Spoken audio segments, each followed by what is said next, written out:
Hello and welcome to our channel. I am Bilofer, a watercolor artist and an educator, and we are back with our weekly tutorials, blogs, and anything that is interesting and exciting about art. We will start our tutorials with a still life painting, which is this one. I will link the image in the caption below. So let's get started. For this tutorial, I am using a Bohong paper. This is a small size 7 into 4.5 inches something.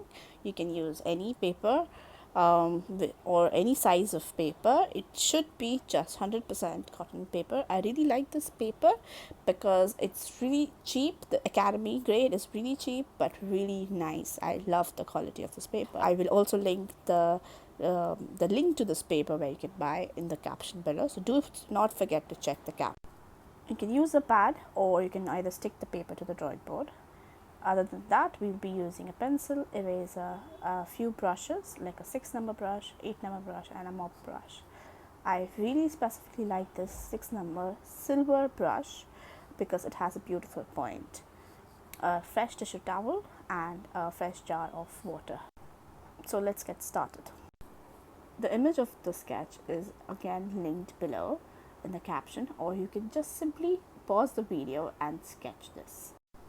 The final tool that I like to use is a spray bottle. I like to spray some on the paint and on my paper and then simply spread the water using a mop brush or a flat brush. Once you've spread the water, one layer of water, we'll take a paint spray and start adding the color in the background. Remember, do not add any water on the cherries and on the cup. I've just added the water around the main object, the main still life that we are painting. So we're just wetting and adding the color on the background right now. With a paint spray, I'm using burnt sienna. Simply add some color and you can keep spreading the little water with the spray bottle. If you feel the paper has dried, just spread the color around it using the same mop brush or any brush that you're comfortable with. Again, using paint spray and then just slightly blending out the color from the top. I'm not adding a very dark layer at the moment, okay, and removing some colors from the side of the object. Now we let the painting dry and then come back and paint the cherries. Once your background is like properly dried, like a stone dried, we go back in using a 6 number brush now, and either a scarlet red or cadmium red, and I'm going to start this is now wet on dry.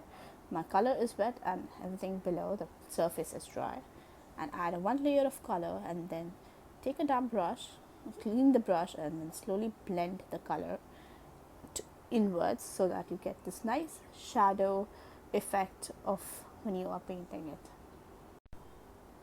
Spread the color and equally make sure that one side of the cherry will remain lighter because there is where the light is going to be falling, like which is the light is going to reflect on the object. So keep one side lighter and the rest of them is going to be a little darker. It grows from dark to dark, light to dark, and dark and dark, and so on. Especially when the two objects are meeting each other, that is the main point, main focal point where you will create more darker object, more darker layer of color. Using a sap green to create these little stems that are going outwards. Since my background is not very heavy, I can add the green, not the yellows, but at least the greens, which can be very easily visible. Now, once you finished adding the base layer of the color, now we'll add a deeper layer, darker color between both the cherries, so that you get this nice depth in the cherry. You can mix your either crimson or scarlet red or cadmium red with any gray or paint. I'm using a paint gray. You can use any other gray that you have in your palette. If you don't have a gray, you can use black, but make sure that you use a little less tint of black and more of more of the reds. Right now we go back in, apply the same logic, same method while painting the cherries. wet on dry, and add a first layer of your red color, which can be scarlet, cadmium, crimson, whichever you want to, and start painting little by little all the cherries one by one. It is okay if at the end of the first layer it looks quite similar, like a blob, because all of them are covered in one single layer of same color. It's fine because we would add in more of the details. While you are painting, be careful to leave out some highlights, because it's really important to leave the highlights. We want to save the white, the paper white that is below, so that you get this nice stark white when you can show the reflection of the white, the reflection of the light falling on the object. And when you save the paper white, which is the most purest form of white in watercolor, right? Watercolor, you get a really nice light. The painting becomes very brighter and lighter. So try to save as much you can, but do not worry if you are unable to save. In your painting, you're a beginner and you're not very comfortable painting in parts. It's okay. You know why? You don't have to stress out. It's just what you can do is finish the painting, and then we can always add some acrylic white or a gouache white or Chinese white, which is a watercolor white, directly from the tube. Okay, use the similar technique. One layer of, again, I'm just repeating the technique, that is one layer of the reds, and then slowly adding the darker tones. The darker tones is your reds, which can be crimson, cadmium, or scarlet, plus the Payne's grey, any grey. I'm using a Payne's grey. If you have another other grey, you can use that. Or if you do not have a grey, then you can use a black, but it will be like 1/4 of black and 3/4 of your reds.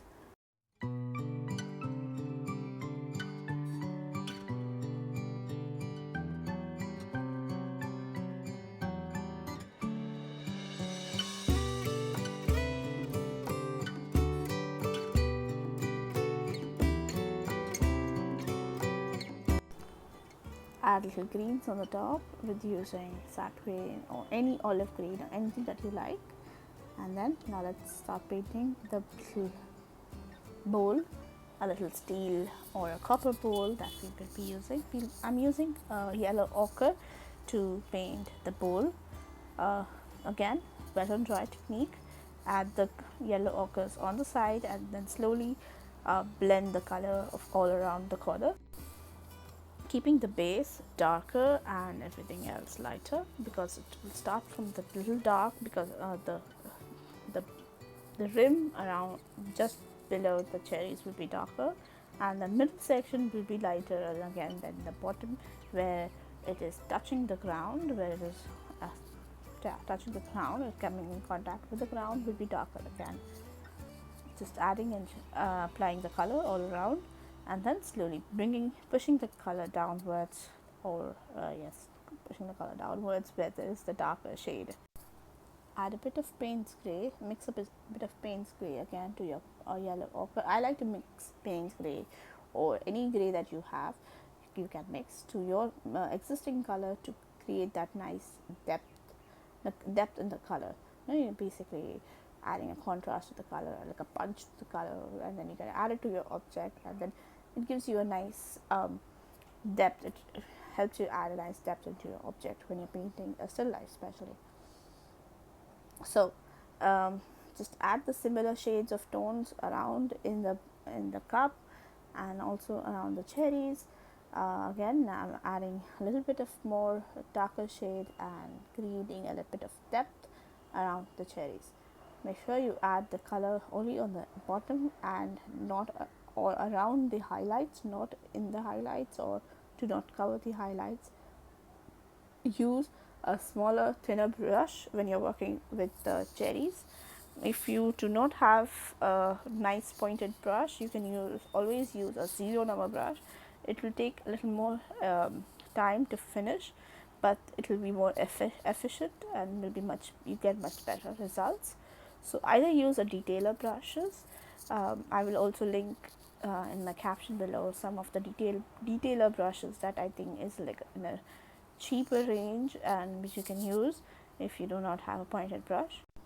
You can always go back to your 0 or 1 number brush.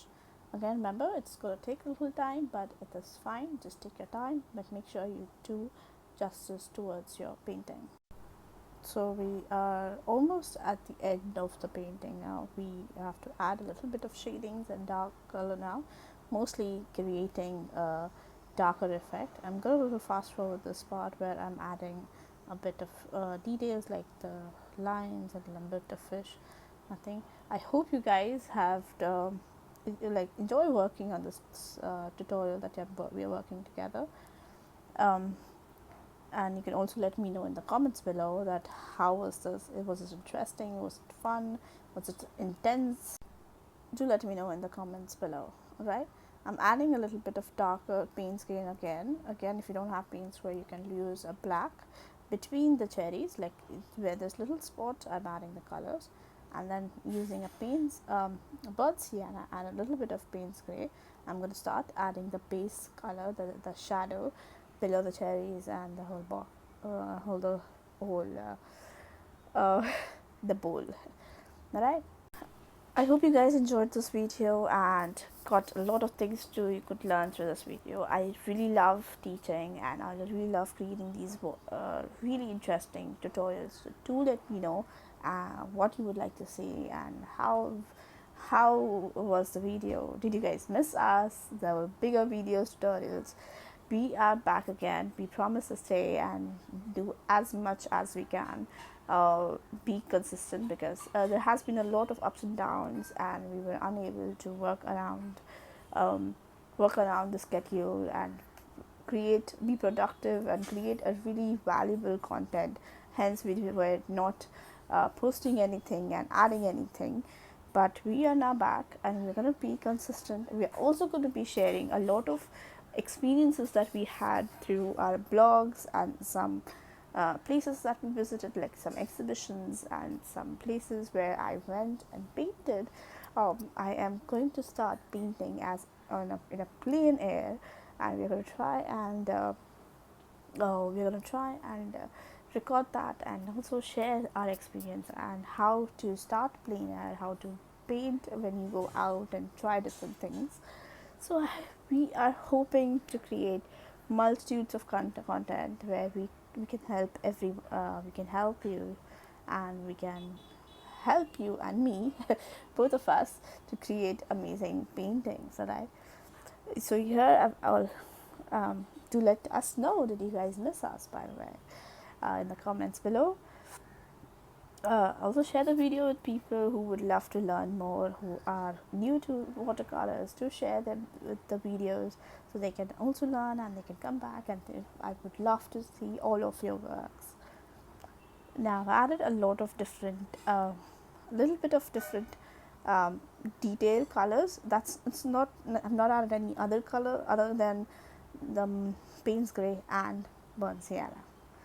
And again, finishing with my favorite sprinkle technique, adding some design. You can just scribble around some design in the bowl just to give more detailed work, and that's it, right?